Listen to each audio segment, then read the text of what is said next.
Welcome back to the Mature Male Podcast. I'm your host, Wes, a psychotherapist helping men mature through practical wisdom and timeless guidance. Today's guest is Sean Harvey. Sean is the Senior Strategic Advisor and founder of Warrior Compassion Institute, holding a master's in organization development and a master's in counseling.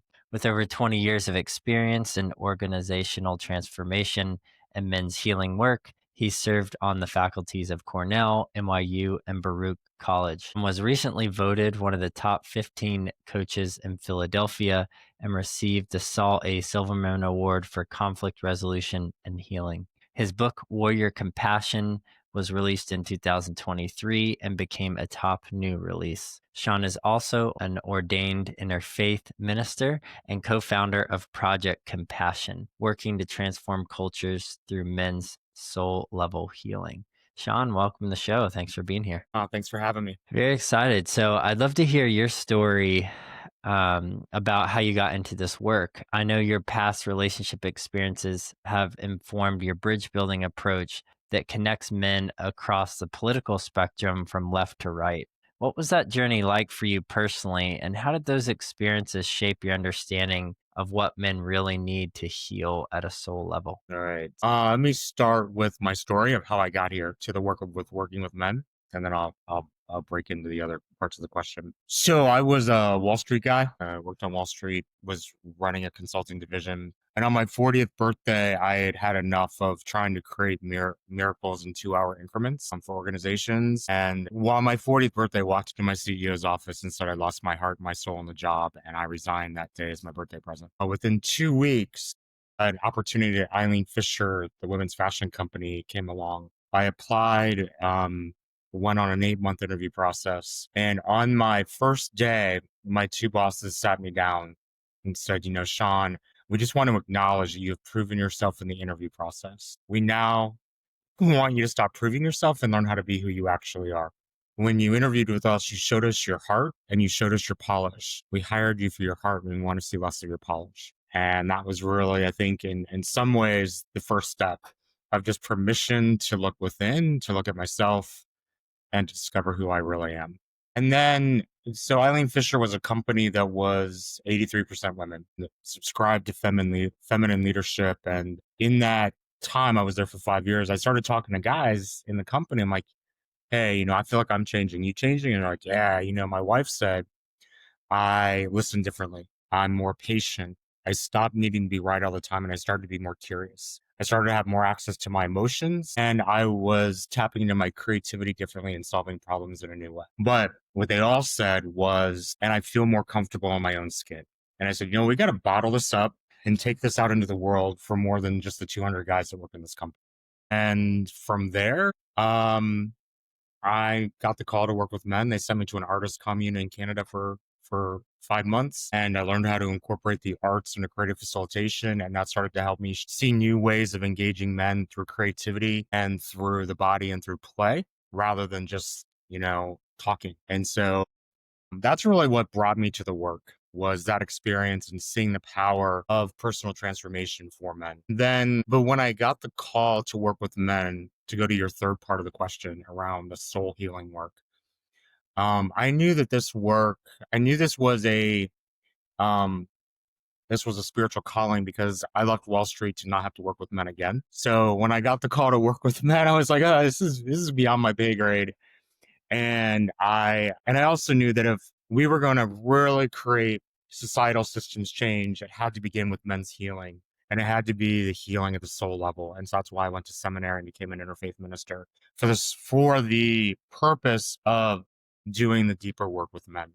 And then to your question in the middle around bridging. I think I don't think any of us can deny that we are probably the most polarized and divided we've been in our lifetime at this point in time, at this juncture. And I think there's an opportunity for us to build bridges across the political spectrum, across faith, across gender, across generation, across sexuality, just all of these different places. And that men have agency to be part of being a bridge builder.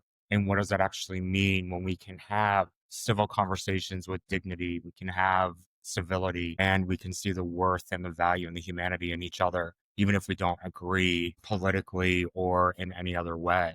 We can still see the humanness in each other when we can humanize ourselves. Yeah, thanks for laying that groundwork and sharing how you got into this work. It's so interesting that the very space that you left and didn't want to be around brought you back to it. And life tends to be funny like that. And, you mentioned the political spectrum and divide.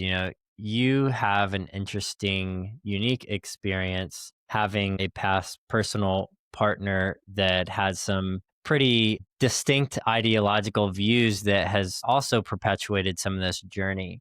And you work specifically with men who do associate with right wing to extreme right wing political ideologies. So I'm curious what you've learned about what makes those men think that way and believe that the way that they do. And then we can get into some approaches and tactics that are helpful in getting them back to the center of themselves, as you said. There are many ways I could answer that question. I often, how I used to talk about this was for many men, it's, one, it may be from how they were brought up and just their belief system, either growing up in a more conservative household, an evangelical household, or a deeply religious household, or just having traditional values. So that may be one piece. Another aspect to it, I think for a lot of men, you know, especially about 4 to 6 years ago, the message was so much of the problem in society are white men and white cisgendered straight men. That was a narrative that young men were hearing, that men were hearing, that they were the problem. And a lot of these men, don't forget. I think another piece is we spent a lot of time focusing on women and marginalized communities. And I understand the reasons. And at the same time, there's a neglect for men in the equation and white men in the equation. And I think you take neglect, you take pandemic, you take isolation, you take mental health challenges, and you just take this, you have this perfect storm of a lot of men who are saying, who's taking care of us or who's taking care of our needs or who's acknowledging our needs. And so I think that's a piece. And I often say, for many guys, they feel like the government's neglected them or forgotten about them. And we are now saying, are there new ways that we can start to engage men differently so they can feel part of the equation and contribute to what we're all trying to co-create versus being on the outside? And when you say that 5 or 6 years ago, the focus of blame or responsibility being on white straight men, what do you make of that as how that group interpreted those messages? Essentially, like when the average white straight man hears that, what do you think are the main consequences or reactions, responses they tend to have? And of those, which ones do you feel like are valid? And then what are some that are like, hey, actually, you're perpetuating the negative effects here? Well, I'll say it like this because you've mentioned my past relationship a couple times. So, when my ex-boyfriend read my book, Warrior Compassion, the first thing he said was, how'd you know my story? And he said, because you're a dude.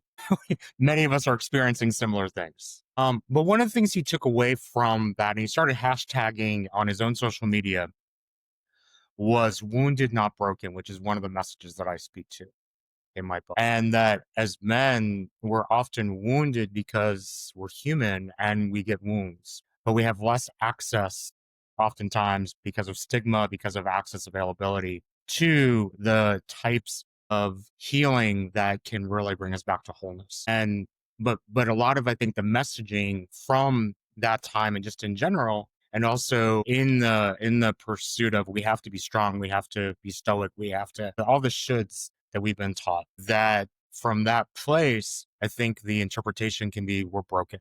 And men who might see themselves as broken, it's much, I think in some ways easier to fathom healing a wound than fixing what's broken. And so it's just, I think they're in our psyches, if we can say, yeah, I'm human, I'm wounded. Where's the invitation to heal versus the mandate to fix? And I think that's a nuanced distinction that I see that can really play into the psyche of men. And when we have compassion for men, when we see the greatness of men, and if men who are operating from healing, not wounding, are contributing to what we're trying to do collectively, it changes the equation. Yeah, I agree with that. And it brings up a few things for me. I think the first is the default method many men use, which is trying to fix something that is broken or solve a problem that needs a solution. And it gets out of this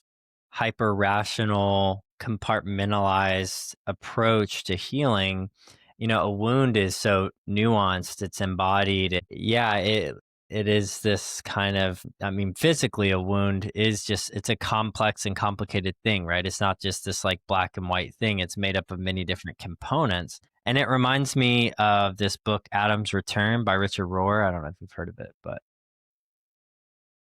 in it, he talks about rites of passage and the necessary component of a man needing to be wounded, but seeing that wounding as a way to find humility and to draw you into reality. And I think that's what the wounding does. But when it stays a problem to be fixed, then you remove the humanity, you remove the engagement from that. And I just appreciate you mentioning that, because I think many guys think, well, just tell me the steps of what to do to change this or fix this. And in actuality, it's this embodied, complex journey of being in tune with your wounding, understanding it in a way that really identifies who you are. And for both of us in our work, and I find in many people's work, the wounding is actually a core identifier of your purpose or calling in life. We can tend to tie that back as a main motivator.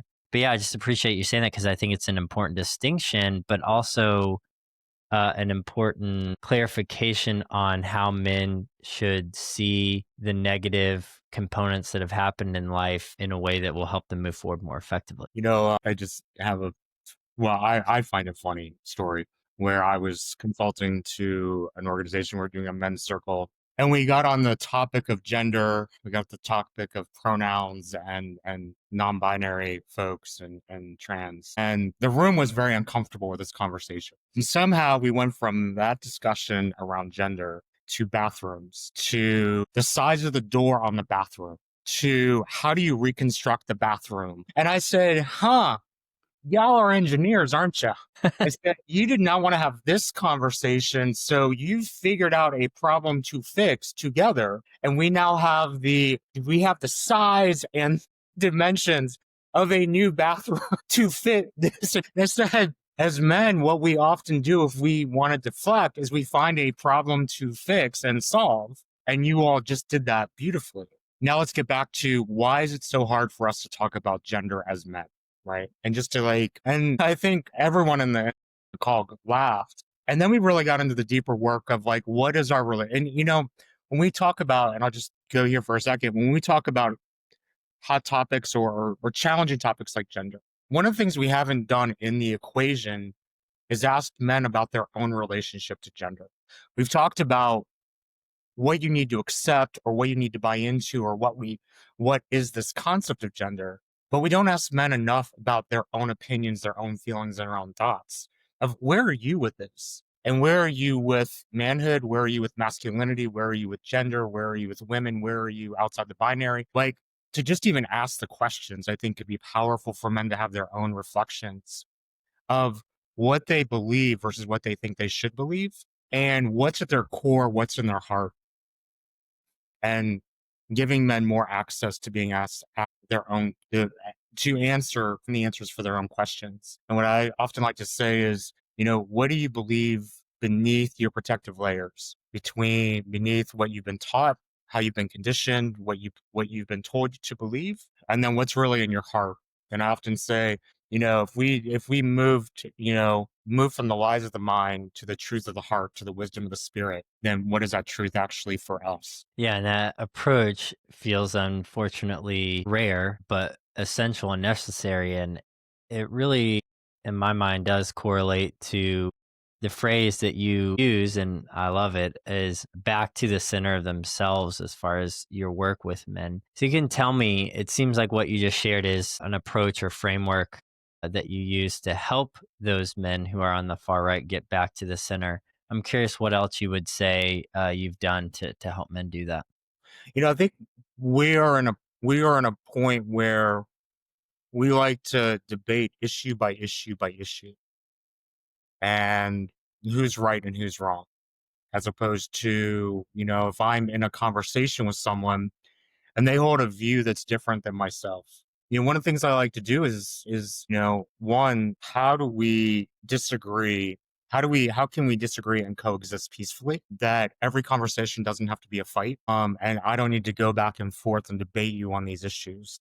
But what I often will say is, okay, let's just take a moment and say, as we're in this conversation, just what I call the pivot, what's in your heart right now? Where are you experiencing love? Where are you experiencing fear? Where might you be experiencing anger or hate? And wherever that person is, let's say, okay, let's whatever you're feeling, let's just explore and unpack what that's about. What's really coming up for you? And what's coming up for me as we're in this conversation? And so I think it's, again, getting from, it becomes very easy to both intellectualize, rationalize. And I was in a training once, and the facilitator said, as men, as intelligent men, we will rationalize and intellectualize our way out of feeling every step of the way. So if we can bring just what's in the heart, what are we feeling, and just like take a moment to pause, that's often a way to start doing some of that. Okay, let's get curious about what's happening within us as we're in these conversations, as opposed to trying to either, and what I like to say these days is, can we move from trying to persuade to trying to understand, and trying to understand what's within us as we are in this? Do we have to, especially as men, compete? So we have to win this debate, this argument to persuade, or can we really come into, okay, you hold this view, I hold this view. Let's just try to come to the places where we can understand. Now, when it comes to someone who's holding an extreme view, I found that when I do the pivot many times, that creates an opening. And I was just talking to someone recently, and I said, what is it that you're seeing in this approach? And it's one, holding the complexity of these topics with care and compassion, and what I often do is I walk from a place of open-hearted, non-judgmental curiosity, and what I often say, regardless of where my views are, I put those in my back pocket. That's not the most important thing in this conversation. It's for the man I'm talking to feel validated, to feel heard, to be seen. And if we disagree, to have a conversation that's civil, not argumentative, and not a debate. Yeah, it reminds me of one of my favorite quotes from a psychotherapist, Jim Finley, who says, so much of therapy is learning to slow down and get back in touch with the present moment. And he says we experience what he calls depth deprivation. We're skimming over the surface of our lives and living by, in therapy, what we would call a script instead of a story. So a script is something you're handed usually as a kid, and you rehearse the lines and you say those things. And I imagine you hear a lot of those scripts in those conversations. And I appreciate what your work does, is it essentially, in a non-judgmental way, as you said, says to, okay, let's put down that paper. Yeah. But what's going on in you, and what's coming up, and what's the experience? So I understand what you're telling me. And going back to men fixing things or finding things to fix, another thing I found is when you ask them how they're doing or what's going on, they very rarely use emotion centric language, and they tell you facts. Oh, well, it was good. I went to the store and then I did this. Okay, yeah, but what was that like for you? And oh, I got in an argument with my wife, and okay, but what emotions came up? And then they stop, think, and then it's back to the script. Yeah. And I'm just curious, what are some ways men can start to be aware of that script that they're saying? And what are some first steps they can take to start to be present, to have non-judgmental open heartedness, if you said, and to be present with the moment? There's a couple things here. When, the language I use versus the script is the tape. What is a tape that's like playing? And often it's interesting, when I was at the artist commune, we talked a lot about the inner critic, the ego. And from a metaphor standpoint, in an orchestra, what role is the inner critic playing? And for most of us, it's the conductor. But what if we put the inner critic in the bassoon section? So this is never about removing the ego, but it's relaxing the ego, so you're not in knee-jerk reaction, but you can move to thoughtful response. And then when it comes to moving from the intellectualization let me tell you what I think versus what I feel. I think it's often in the beginning a reminder a feeling is one word, maybe two. And so when you start giving me a sentence or a paragraph, you're giving me your thoughts, you're not giving me your feeling, and just continue to come back to. And often when I'm facilitating, I'm like, I let someone go and I'm like, okay, so that's what you thought. Now, what do you feel?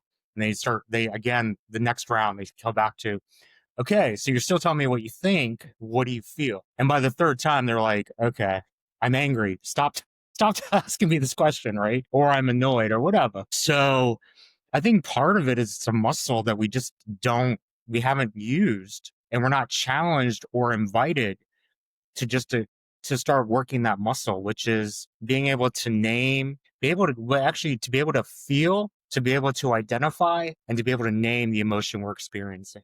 And so I think to your point, slowing it down and just kind of being with and centering and grounding and what emotion are we experiencing as we're talking about the things we think about, what's coming up for us, and to notice when we're having emotional reactions to things that make us angry, frustrated, uh, or what is that about, and what are we experiencing, and maybe where is that coming from? And I think also when you talk about the script or the tape, I like to just ask, so let's just, when we talk about unpacking, where did that come from? What led you to have this tape? What were those experiences from the past? Or where did this come from? And that can also be helpful in understanding, okay, and then what were you experiencing? What were you feeling? But another thing I want to say is, in my book, I often say when we talk about preparing for the healing, there's 4 steps I really talk about. One, it's to create space and a space in a community of men where we feel safe enough to ugly cry in front of each other and be held, as the first step. That container among men is so strong that any emotion is viable, is acceptable and accessible. The second is to see the world with childlike wonder and to reconnect with play and connect with creativity. Because I often think creativity can be a gateway or a doorway into our inner life in ways that we may not get through logic. So if we can play, if we can experience, if we can play a game, we may start to say, that's where some of these tapes are coming from. This is where some of the script was originated. Then to let go of the need to surrender into the unknown and let go of the need for control. And that's where in my retreats, I love to go whitewater rafting, because the water's in control. We are not. How are we moving with the water that is actually in control? And then fourth is getting quiet and listening to the voice within. And so much of our truth is coming from our inner knowing, from our intuition, from our spirit, from our soul, like from that core place that, supersedes and transcends what's going on in our logical minds. I'm thankful that you laid out that framework, and I think those are very straightforward and approachable steps for a guy to take, and a good place to start. And one thing I am curious about, following up on that, of helping men dialogue in a effective and present manner. There's a lot of talk about the political divide among women and men, especially, classic that women are becoming more liberal, men are becoming more conservative.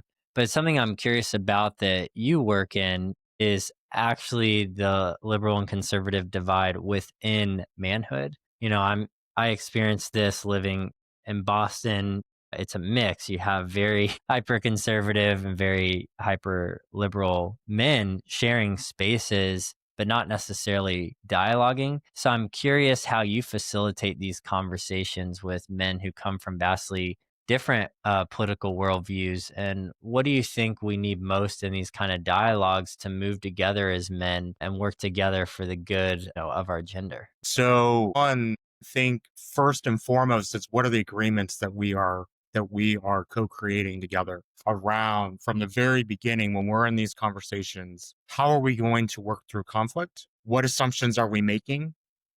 Don't assume we're all on the same page politically, or we're going to see things eye to eye. I also like to talk about when we have conflict, there's typical disagreement, there's conflict, and then there can be ideological division or difference. And from ideological difference, that our core values and beliefs might be different. And again, to the point I made earlier, Are we here to persuade each other to the other side? Or are we here to understand each other so we can again get to within that, what are the shared values that we still hold together? Another piece is, even if we disagree, let's see each other man to man and human to human and get to the human piece of each other. I did an exercise when I was leading personal transformation and well-being at Eileen Fisher. And we went to an exercise on our unmet needs. And basically the exercise was, when you were a child, what were the needs you most needed? And what was your reaction when you didn't get those needs? As an adult, what are those needs that you will be most emotionally spent if you don't get those needs met? And how do you react? And we went around the room. There were 38 people in the room. And we said, so what is that that core unmet need that you have? To be seen, to be heard, to be loved, to be belonged, to be invited, or some variation. But basically, 38 people said 5 different core needs. And I said, when we can see each other from our core needs that we all have as humans, everything else is window dressing. And then it's like, if I can see you as a human, if I can see your humanity. And so I think if we can have the experiences in these discussions around our humanity, if we can have these experiences where we can see each other, where we can play together, where we can do things that aren't talking about our differences, then when we get to our differences, we have a different platform, we have a different grounding with this person, that I still see what's in your heart, even if we don't agree. I see where we can have shared values.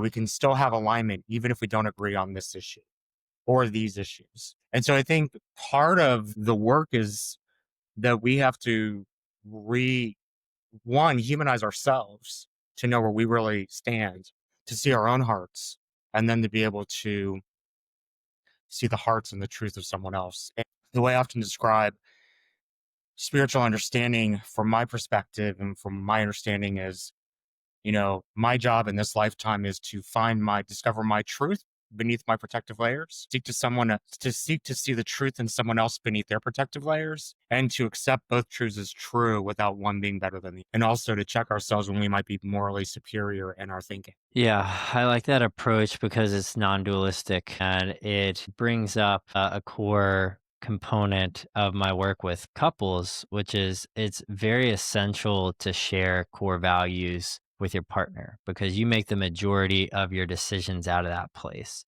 And I think what you bring up is so subtly powerful in that we so quickly write each other off by the most externalized differences. Let's say abortion is a good example, right? But yet, if you are a straight man, that can't literally apply to you. And if we can set aside, like, okay, it's important for us to make sense of where we stand on that, but not limit ourselves to it and get beneath it, as you're saying, because it's window dressing, to really say, well, yeah, but do we share core values? Maybe it's how we define the term protection, or freedom or autonomy, right? And exploring that to say, oh, we actually share this. We might have a slightly different understanding, but we still share this value. It's very important, similar to a relationship, how you need to be on the same page. And, shifting gears a bit, you've started this Project Compassion as a collaboration effort to support first responders, military personnel, police officers, groups that are predominantly men and operating in hypermasculine systems. What have you learned from that work about these men, and how can we as society better understand and support these groups without either demonizing or idolizing them? So I want to connect this back to something you asked earlier that I don't think I quite answered. Also in this work, when I look at sort of more progressive approaches versus what can work in conservative circles of men. Let's just use the example of healthy masculinity. So is it my place as the facilitator to define what healthy masculinity is for everybody in the group? Or do I guide the group in a process so they can discover what healthy masculinity is for themselves? And what I find is that approach really works when I work with police officers in particular, which is if I'm coming in and saying, this is the way, versus let me take you on an inquiry for you to figure out your way. I think that's one of the biggest distinctions in men's work right now. Am I trying to curate how we should be as men, or am I here to guide men to discover their own truth by bringing in and asking the thought-provoking, provocative questions for them to think about it and come to their own discoveries? And so I find that when I work with many officers, there is a, resonance of I don't find you as a threat. I find you as someone that I feel comfortable and safe to open up to. And you're creating a space where I can just be myself. And there's not the threat. So that's one thing I've learned. And one of the guys on my team, when he heard my approach, the way he framed it at the end of our 2.5 hour conversation was, Sean, you're not talking about training cops to be better cops. You're talking about developing officers into better humans. Who can argue with that? And I think when we trying to fix police because we think that there's a problem with policing, or are we looking at the real issues that officers are experiencing, where we look at any of the statistics and the suicide rates, the mental health rates, domestic violence rates, the addiction rates are so much higher in some of these communities of men, that if we are talking about their well-being, if we're talking about their sense of the life the having a full and fulfilling life outside of being an officer, right? So they can be a balanced human, and also to understand the complexity of their job and what they're trying to do. That if you are coming from a place of stoicism and you suppress your emotions and you're seeing trauma day in and day out, at some point it's gonna take its toll. And what is your release valve so that you can actually still come back in touch with your own humanity? That's what I see as some of the important ingredients in working with first responders, law enforcement, and military and vets in particular. So what I call the warrior cultures. Yeah, I appreciate you naming all of that. And it reminds me of how these men agree to do a job to protect and serve the community that they're in, regardless of where that person stands, politically. And I think that's a big distinction that's often overlooked, is that, if a crime is going down or something illegal where the officer has to address that issue, they're not asking a survey where someone stands before they take action. They are just taking action to defend the law. And I think that calls out a lot of the name in your project being compassion, which is you realize how human these guys are, how they want to do good at the core,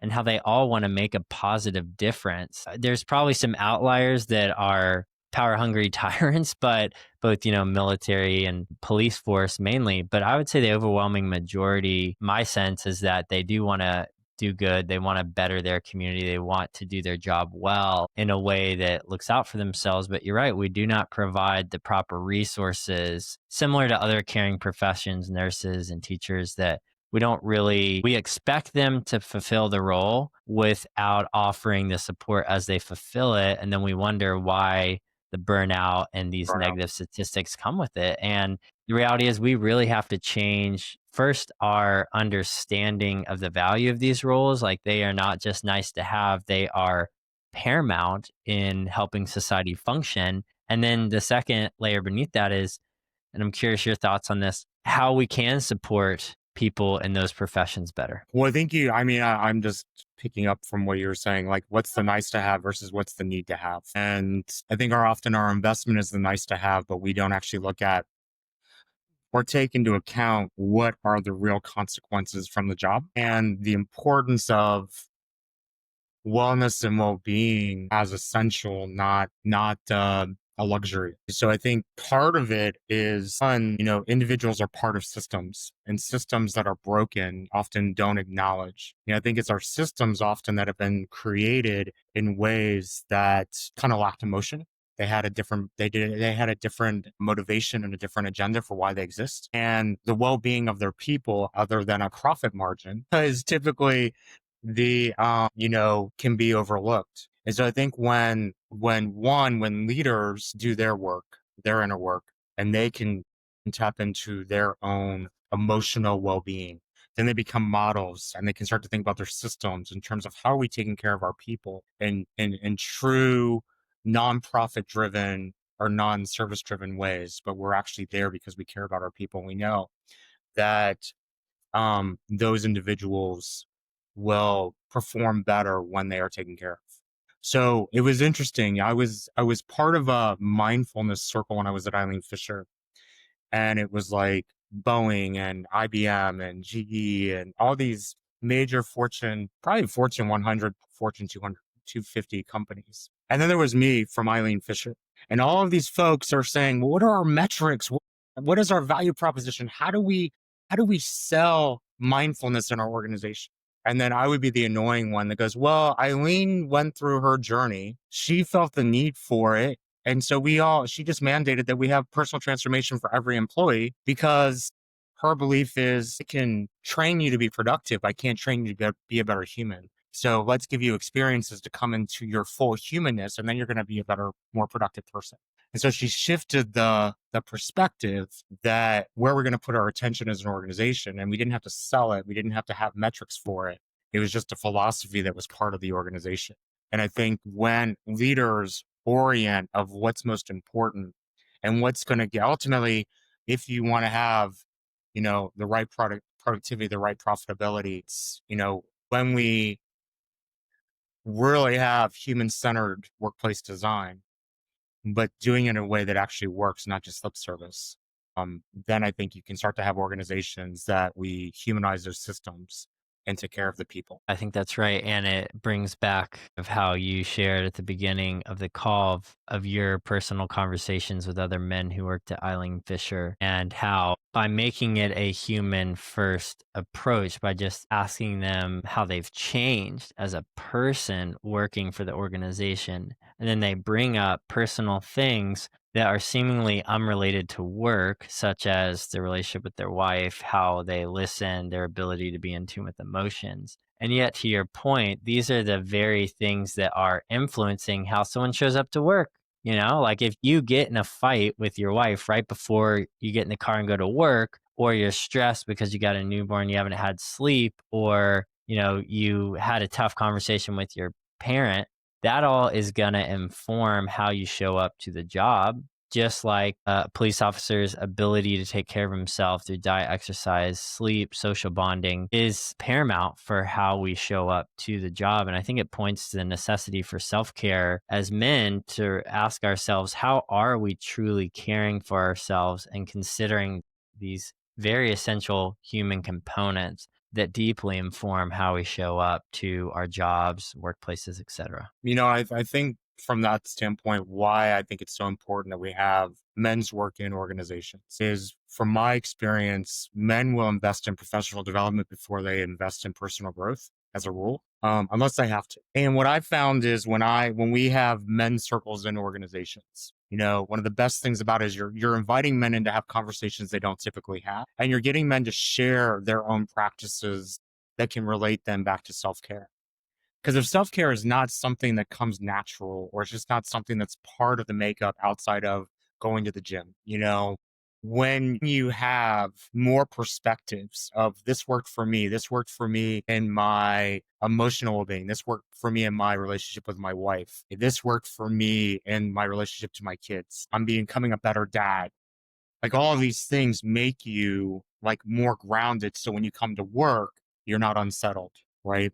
You're not distracted and you're not checked out because you're focused somewhere else. And then also, I think what we don't emphasize enough is play and fun. I think for a lot of men, once we get to a certain age, we don't necessarily always have permission for play and fun beyond going on some adventure trip somewhere else that we're spending, thousands of dollars. But if we actually just in our everyday can just find those moments of joy, moments of play, moments of fun, that can also offer some of the balance, and just being able to have, even in these circles, the balance between, okay, we're going to have some hard conversations, but we're also going to be playful with each other, and we're going to be able to joke with each other and bring our sense of humor into the equation. I'm glad you brought that up. We could have a whole nother episode on this, but I'm a big believer in that as well. And, an example of this would be growing up, you hear a lot of boys bully each other. And my definition of bullying is essentially misexpressed play. So instead of using the play to reciprocate and create an equal relationship,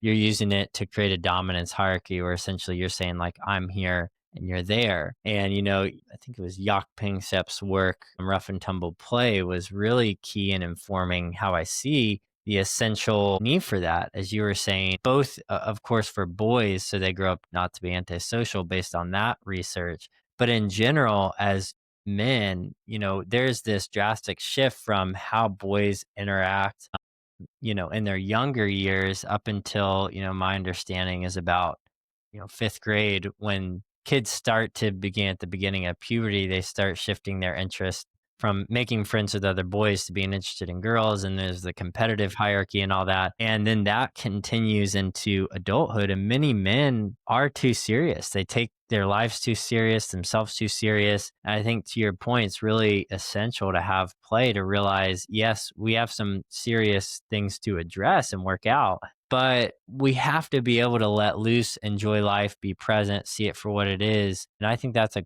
critical component that I couldn't agree more that many men can heal from just, learning how to play more. Well, and I think what you also said, and I bring up so often, is also the shadow of competition, right? And not that competition is bad in any form, but when it's misaligned competition or the shadow of competition or competition at the expense of collaboration.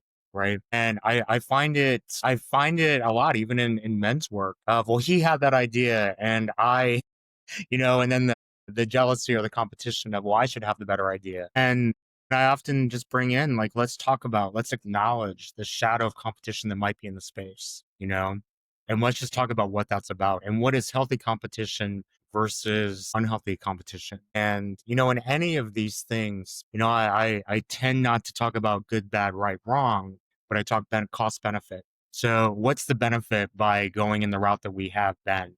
I often say this also about like energy imbalance, for lack of a better term, if our masculine energy is far outweighs our feminine energy, and I just say it as just imbalance of energy. I say, what has been the benefit? How has that propelled your life, benefited you in your life? But more importantly and more significantly, what's been the cost? What are you yearning for that you don't have because you're out of balance? And I think the same thing with competition and the way that you hold competition. Is it bringing you more friends or is it making you more isolated?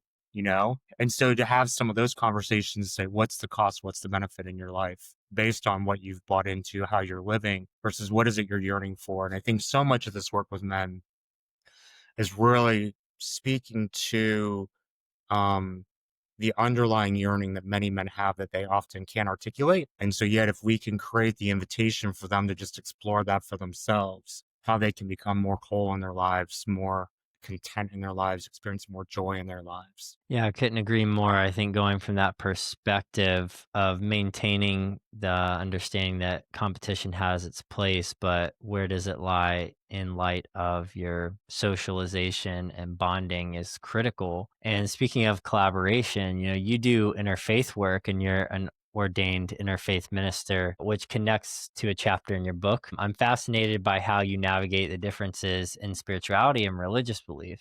I'm curious what you've learned about the different faith traditions, what they can offer each other, especially when it comes to men's healing. And how do men who might have been wounded by organized religion in whatever form find their way back to something spiritual that serves them? So one thing I think we've talked about. I started something called Men's Soul Adventures DC when I lived in Washington DC, and it was where outdoor adventure meets deeper male bonding meets soul connecting conversations. And when I launched it, I didn't know what the reaction or response would be, and within 24 hours, 52 guys signed up. Within 3 months, 180 guys, and then we went to 4 other cities and went from 180 to 330 men in 3 days. And so I got smart and I said, okay, let me go ask these guys, why did you come to a soul adventure? And so a third of them said, I wanted a different type of adventure and this looked interesting. A third of them said, I just want deeper connection and deeper bonding with men beyond the superficial. But a third of them said, I just have like questions about spirituality and faith and how it applies to my modern day living, like how I live as a man today. And I started coining that practical spirituality for dudes because I think it's like we don't need dogma. We just need to have an outlet to be able to ask our questions and to explore. And I remember in one conversation, one guy said, let's talk about Confucius. I'm like, okay, let's talk about Confucius, right? And, one of the things I'm going to be speaking at the Eradicate Hate Summit in Pittsburgh in a couple weeks. Our session is called Chaplains as Bridge Builders. How do faith leaders on the front lines be part of the solution to counter extremism and extremist hate and extremist behavior? And it's myself, a progressive Christian minister, an evangelical Christian pastor, and an imam. And we're talking about, from our perspectives and our stories, what is our responsibility as faith leaders to really speak to the suffering that might be leading to more extremist behavior? And how do we identify it? How do we support it? How do we refer? So these men have off ramps to come back, to your point from what you said earlier, to come back to their center and to really understand what might be motivating their hate. And what I often find is for anger, rage, and hate, what's underneath it is often deep-seated fear and shame, right? And so if we can have compassion for that, and I think, in my book, what I talk about across, 7 or 8 different traditions is the definition of compassion. And that compassion is part of pretty much every major faith tradition. And what does that actually mean from a universality standpoint of how do we recognize, identify, and seek to alleviate suffering for ourselves and others? It's pure and simple. That's what compassion is. It's an action to eliminate suffering.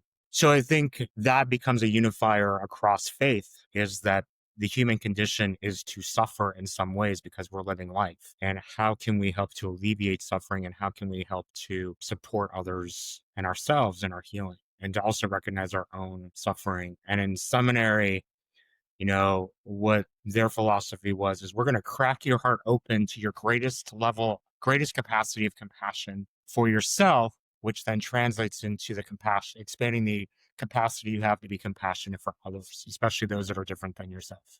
Yeah, I appreciate that approach. And it really streamlines with your overall perspective, which is to get to the capital H heart of the matter, which we all share that divine source. And, as you were talking, it reminds me how each of those major faith traditions carried out in its extremity is unfortunately how many people see that faith tradition. And that is motivating for the individuals in each of those faith traditions to essentially say, okay, we want to get to what really matters in our shared beliefs, because these extreme views do not represent the core beliefs and truths of what we believe.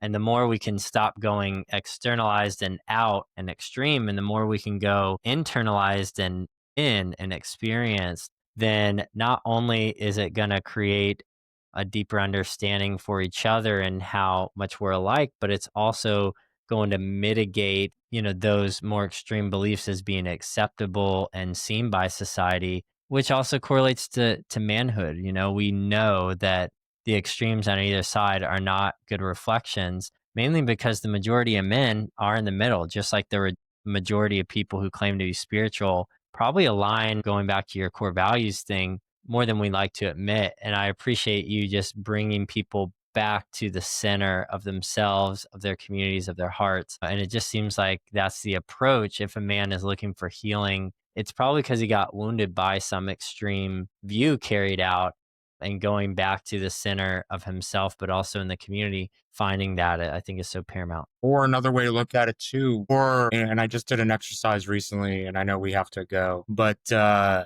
did an exercise asking in a bridge building conversation I lead, what is the most controversial view you hold that you are afraid to share with your own community? And don't share with us the view, but how would you want to be held by your community? And I think for men in particular, many of them may have held views that were an outlier in their own community. And that could also create where they felt like they were ostracized or an outlier and didn't belong. And so being able to, I think for all of us to have more compassion for each other when for those views that might be outlier, that those do not define us, those may be just part of us. And how do we see the whole person, not just the view? Mm.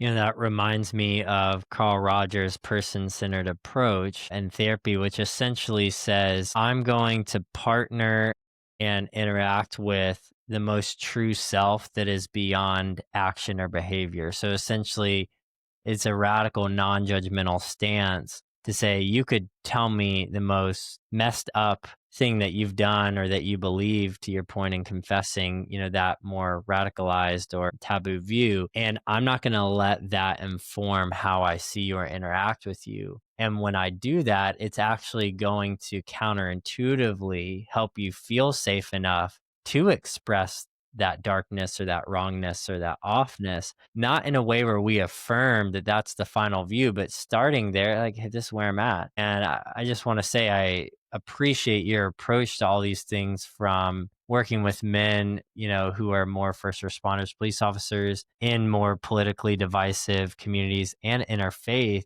Essentially, you are having that approach to say, yes, like the categories, the labels, all that. We live in society, we have to name them, interact with them to some degree. But at the core, let's get down to the real heart of it for who you are as a person, as a man. And for any man listening, this is the summarized takeaway, is to get to that heart of the matter, the center of yourself, to be aware of that, to interact out of it, and to live more out of that, more day to day, in a way that Sean, like you've really showed us how to do today. Thank you so much. It's been great being with you, and really appreciated the conversation. Yeah, me too. And where can people find your work? I think you know, LinkedIn is often the easiest place to find me. So LinkedIn.com in Sean Harvey, or warriorcompassion.com is my website. And those are probably the two best ways to find. All right. Well, thank you again, sir. And guys, we'll put all this in the show notes. And until next time. Thank you so much.